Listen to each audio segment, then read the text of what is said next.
伫咧台中西区的勤美诚品日园商场，今下晡有一个24岁姓王的查甫人，伊灌2桶汽油去到3楼的册店，想要破汽油点火，当场是互保全警官压制掉的，警方也赶到现场，依照现行犯改抓起来，但是伊的犯罪动机目前佫需要调查。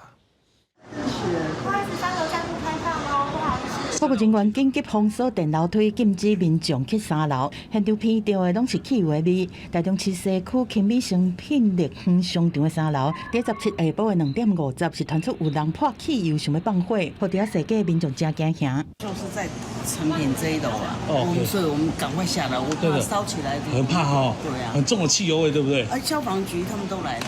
轰破汽油的是诚品册店，嫌员想要点火的时阵，互保全阻挡，警消接到通报到现场，警察是随意现行犯甲逮捕压制。台中警方讲，嫌犯是24岁姓王的查甫人，现场查扣2个10公升的汽油桶，内面的汽油桶互伊破了，还有2个赖大一个黑色的牌影，犯动机搁在厘清。就是有顾客疑似精神异常，然后就是把汽油泼洒在楼外，但是我们第一时间就已经制止。民警到场后，迅速将王先逮捕，现场查扣10公升汽油桶2口、打火机2个、黑色背包1个等证物。本案犯罪动机仍在调查厘清中。全案讯后将王贤依法移送台湾台中地方检察署侦办。